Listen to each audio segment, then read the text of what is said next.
PCGB Flash Report. Follow-up report, mga tugang kang flash report kasama ko Jimmy.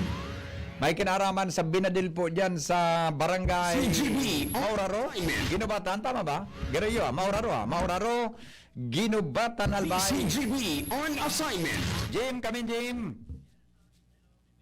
O sandali lang, tayo ang kapalan sa cellphone, madali lang. Isak-saktang masiramon. Okay, hello Jim. Hello. Yes, go. Maray naga sa mga para antabay. Yung kita mismo direktamente digdi sa Ginubatan na PNP headquarter.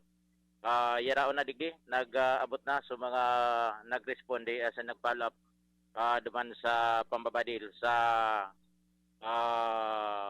Sitio Managay, Purok 5B, Barangay Mauraro, kasubagong mga bandang alas 5 ni napagkaaga. Ang biktima nakamotor, lunad angkas niya ang sayang live-in partner. Ang direksyon palan kay ni Tabi BP, ali digdi sa Barangay Managay, tataga Managay ini, Mauraro, mapasiring duman base digdi sa live-in partner sa Siyudad Canligao para magtrabaho, magabuhos da ini sa sarong construction worker palan ini BP. Nakapatig ini sa pambaba, pero dahil man ki relasyon sa trabahong pang men in uniform. Ngunyan, ang pangaran kay ni biktima, gadan, Renato Ugayon I. Palmiano, 48 anyos, taga Purok 5B, Sitio Managay, Barangay Mauraro, BP. Ngunyan, nakaantos digdi sa karaman kan Ginubatan PNP, basado digdi sa pakipag-ulay niya to kay Police Master Sergeant Jardin Noida, investigador digdi sa Ginubatan PNP. Automatic nagpasiring sinda duman sa lugar, dinara sa Josepina Belmonte Duran Hospital, pagiriba si Police Corporal Michael Nomura, lagad diniklarar na ini dead on arrival. Yaw na iningon yan BP, digdi sa Puneraria Nuestra Señora de Salvacion, sa Banuan ka na Ginubatan, samantalang padagos pang pinag-iimbestigaran ini kan mga members kan Ginubatan PNP sa kunanoan na misteryo sa likudan kan pambabadil na ini digdi sa nasabing persona. Walang pa nga tinamaan ini di may say arani sa may loong caliber 45 BP. Ngunyan, sa pag-backtrack sa record, may kaso da ining attempted homicide on bail, kaya nasa luwas ini. Uni, ang interview niya to kay Police Master Sergeant Jardin Noida, kan Ginubatan PNP. Investigation, initial investigation. Aha. Ang biktima po si Renato Ugayon I. Palmiano, 48 anyos, may live-in partner. Tapos residente man sa naka para 5 ID ng barangay Mauraro, Ginubatan.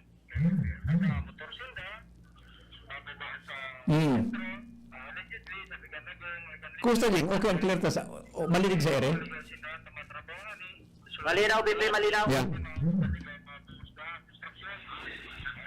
Mm.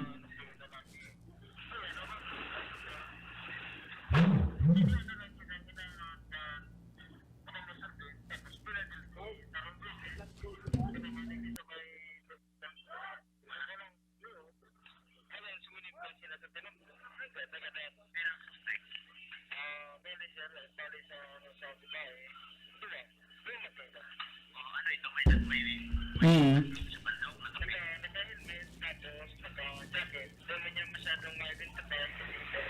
Pangyayari.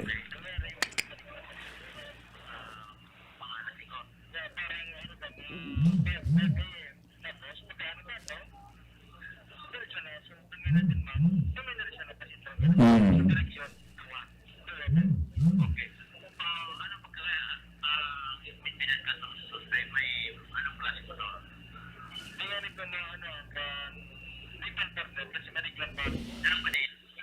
Bali sana recover na naman, allegedly May na-recover kami ng mga parang basyo na bala na suspected ng 45. Anong background ba ni sir sa nabiktima? Bali, sir, ang sa ano lang, kami nakasulong dahil ng kapatid. Nakapatig siya na pangbaba, tapos saka t-shirt. Pero hiling suspect na yun siya.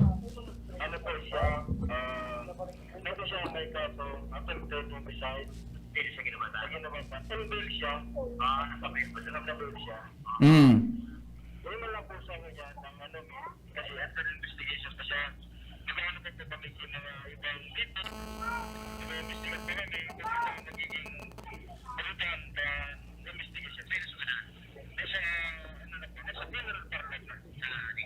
Okay, so yan na tayo ibig ko po ng detalye. Jimmy, Go. construction worker ini, ang tama sa pagkat, medyo maluya kaya ang langog ko sa laog eh. Ang suspect na nagbadil, naka-helmet, tama? Naka-helmet, naka-jacket, Naka-jacket, naka-helmet. Solo lang ito? duwa, Dua, okay. ang direksyon, pagkatapos kang pambabadil, pasiring sa sentro. Okay. Sabi mo, ini construction worker, buda may kasong homicide, meaning nakagadan ini. Attempted. Attempted? Oo. Attempted may kaso siyang ano yan, posible na ito dahil na diretsuhan so kanya. So biktima niya attempted homicide. Dahil daw napagkamalan ini. Dahil manahiling kam na kung dahiling kam pulis ng anggulo. Dahil pa yan ang gulungan. Wala madaklum. Kung sabihin talaga, tama, kung ako nasala, base naman sa mga interview mo, buda sa pulis, nakauro mo ka sa bago, ini, posible, inabangan talaga, intentional na abangan kang suspetsados. Parang araw ka, anta, duman pa sa barangay pa niya. Oo, takon ini yung ngaya, kung ano, inispray kibalaw, nadamay ko so kasunudan niya, di ba? Pilinag-down din eh. Yung nga ni, pinapundo, pagkatapos, siguro pagpundo, pinababa. Gariday naman pinababa. Pagpundo lang, di binadil mismo, nakasunod sa motor so babayi. Oo. Panyari ano, sarumbala lang ha. Walang digdi sa may tali nga pinatugmad so kuan. Oo. Tapos diretso sa may panga. My God, pero marita din na may subabayi ano. Negative man. So sabihin, ang tuyo sa nakang mga suspitsado, so lalaki mismo, Lalaki. Salbatana. 40. O di paano yan? Ako duda ko yan, unless na dahil may lumiwas dyan na testigo, ta naka-helmet, so suspect, dahil namid bidan, madurudik lumpat, tama, alas 5 ka sa bago, di ba? Pasado alas 5? Inda, kung masolusyon. Sana magkaigong hostisya itong biktima. Okay? Okay na. So, iyan tabi, Bibi. Distancing lang kita kay dito naman ay live si Dede, okay lang. Naka mo naman sa detalye. Okay lang. So pasalamatan niya to si Police Corporal Michael Nomoro and si saan na nga nito? Si Sir Master Sergeant Jardinoida.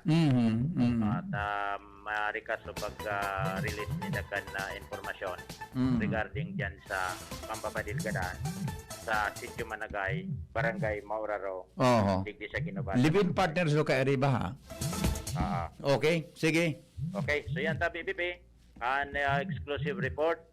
Plus report niya to kaso bagong pagkaaga kompletong detalye mo niya na. Jimmy na salita. DCGB on assignment.